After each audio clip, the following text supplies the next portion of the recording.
Hello friends, good morning all of you. Here I am Gadekar Sachin Pandit. Today we are discuss introduction of spectroscopy. So previous lecture yesterday we are discuss a rearrangement reaction in which pinnacle-pinnacolon rearrangement. In this pinnacle-pinnacolon rearrangement, 1,2-diol or geminal diol converts to ketone in presence of mineral acid. Okay, so in this pinnacle-pinnacolon rearrangement reaction, migration of alkyl group depends on migratory aptitude. Okay, aryl group is more migratory aptitude than alkyl, tertiary alkyl. Tertiary alkyl is more migratory aptitude than secondary alkyl. Okay, so next reaction we are also discuss a Curtis rearrangement reaction. Okay, so in this reaction, acid converts to amine or acid acid chloride converts to amine. Okay, in this Curtis reaction, we use a soda amide sodium azide to converts a acyl nitride, okay, intermediate, and then acyl nitride converts to isocyanate and then hydrolysis to give amine. Okay, so next reaction we are also discuss a Favorsky rearrangement reaction. In this Favorsky rearrangement reaction we use a alpha ketone or alpha cycloketone. Okay, these converts to acid. Okay, so in presence of base, when base reacts with alpha ketone to form say acid as well as ester as well as amide, depends on the using using the reagent. So then we discuss a Claisen rearrangement reaction. This is the pericyclic 3,3 sigmatropic rearrangement reaction,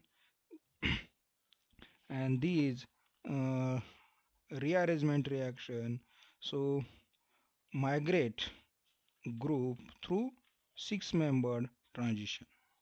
So today we are discuss a spectroscopy. Okay, so in this chapter we are discuss introduction to spectroscopy, classification of spectroscopic technique, and common types of their introduction. Okay, so here in this figure, okay, in this figure, bottle containing unknown sample. How can identify it? What the types of compound?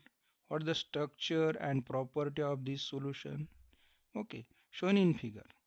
Okay, so if you know the structure and property of this solution, we have to use a technique, special technique. There are two types technique.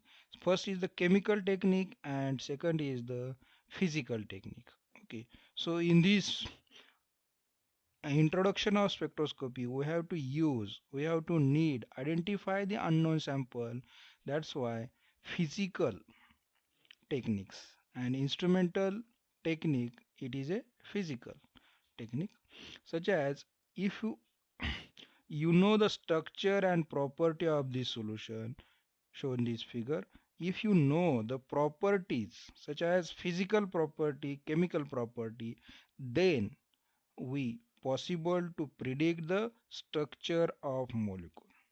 Okay, so if structure of the molecules are known, then its property can be predicted. Okay, so property and structure is independent properties. So study the structure function relationship has been heard of the modern approach of studying organic chemistry.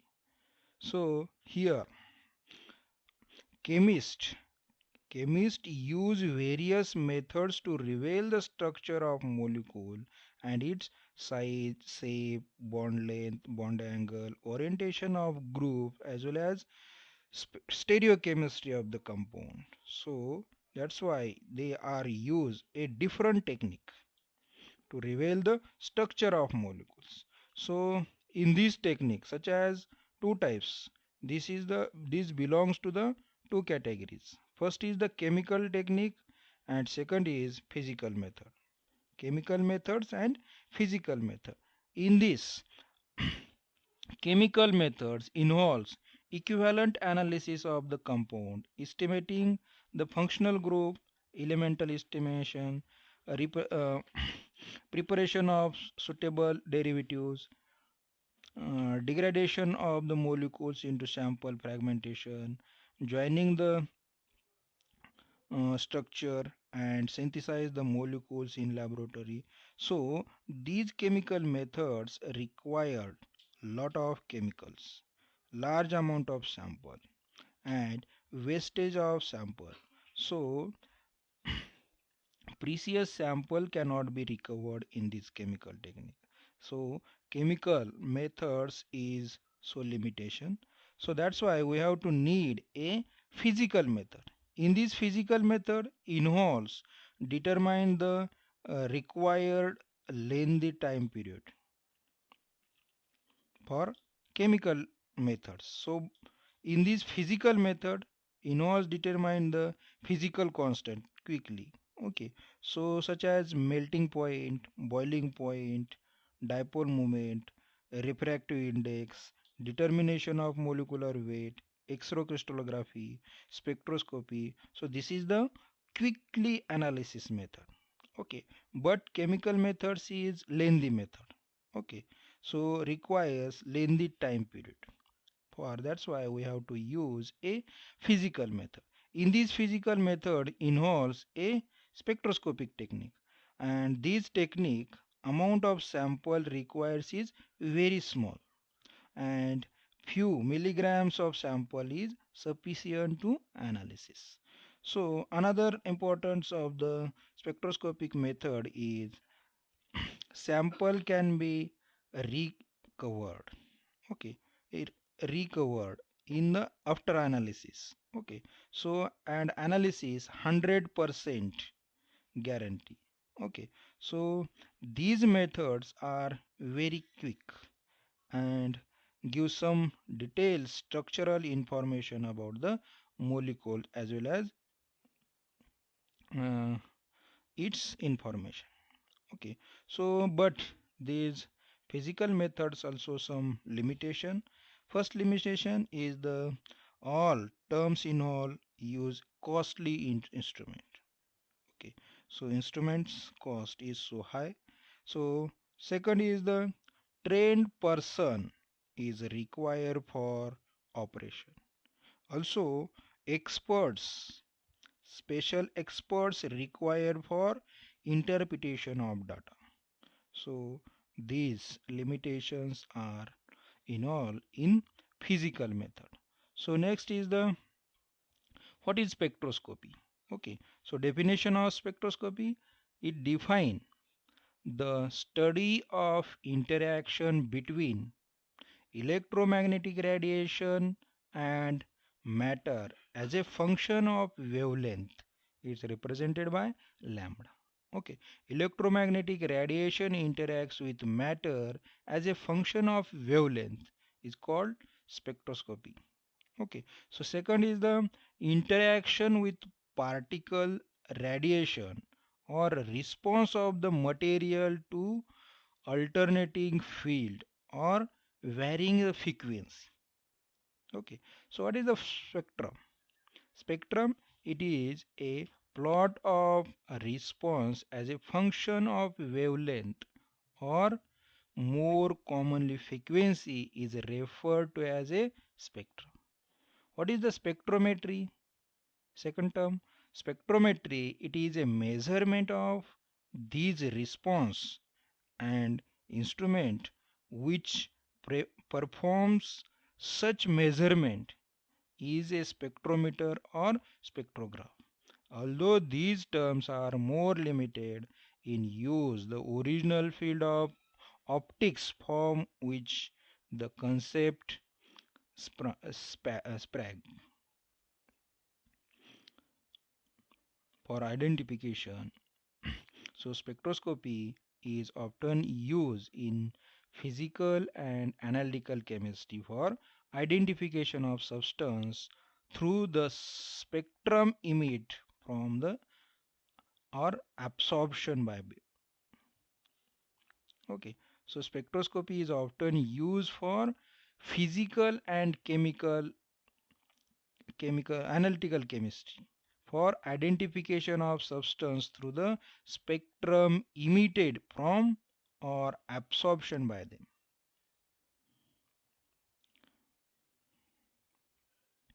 So next is the types of spectrometry, types of methods. Okay, so there are three types. First is the absorption spectroscopy, second is emission spectrometry, and third is the scattering spectroscopy.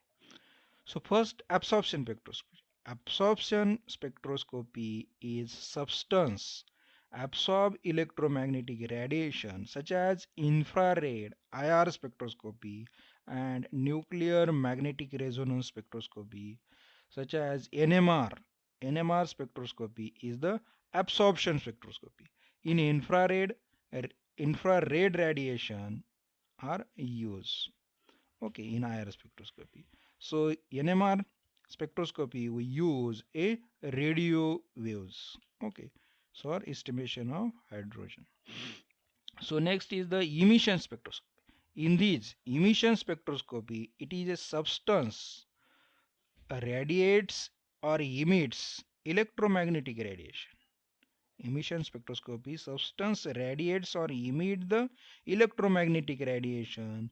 The substance first must absorb energy and these energy can be from a variety of sources which determine the name of the subsequent emission like luminescence or fluorescence and technique include spectrophlorometry okay. So second is the third is the scattering spectroscopy. Scattering it means it measures the amount of light that substance scatters at certain wavelength okay.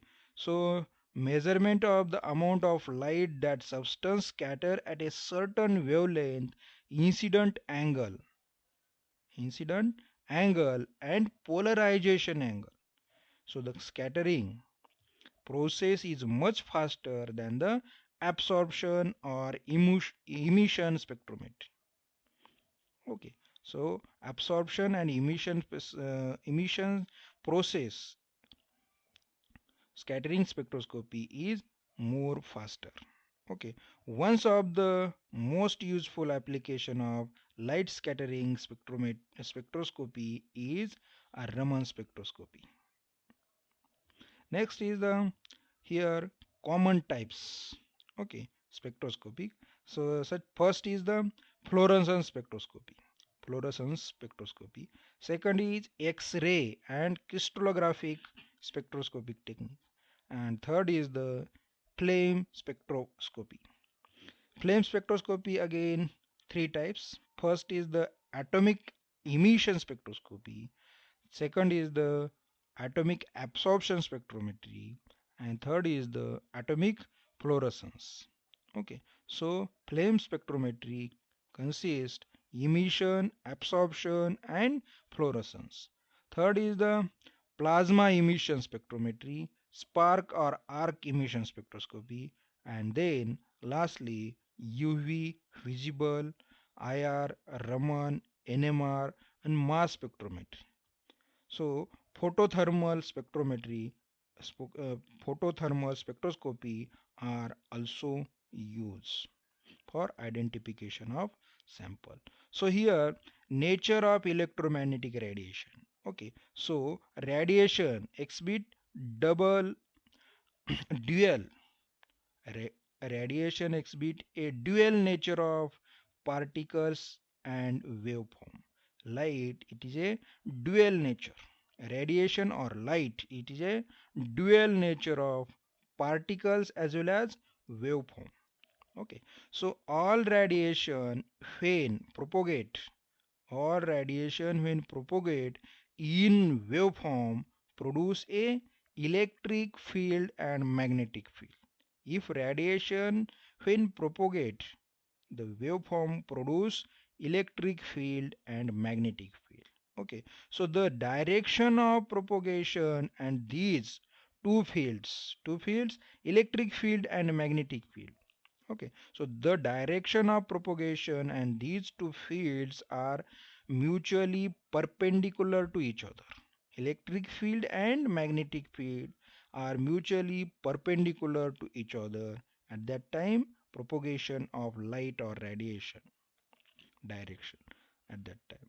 So these shown in this figure, electric field shown in z-axis and magnetic field shown in x-axis. Okay, so direction of propagation of the light and these two magnetic field means electric field and magnetic field mutually perpendicular to each other. So next is the wave parameters. This is the most important point. Wave parameter. There are different parameters such as wavelength, frequency, etc. First we are discuss a wavelength. Wavelength is denoted by lambda. One wave consists one crest. Okay, shown in figure. Okay, one wave consists one crest and one trough. Okay, so distance between two constructive crests, distance between two consecutive crests or trough, or the distance between the scattering point of the crust and the end of the trough is called a wave of the radiation. Okay, so wavelength is denoted by lambda and wavelength of a radiation is distance between the starting point of the crust and the end of the trough is called the wave of the radiation or wavelength lambda, trough to trough and truss to truss. Sorry, trough to trough and crust to crust is the wavelength is denoted by lambda in shown in figure.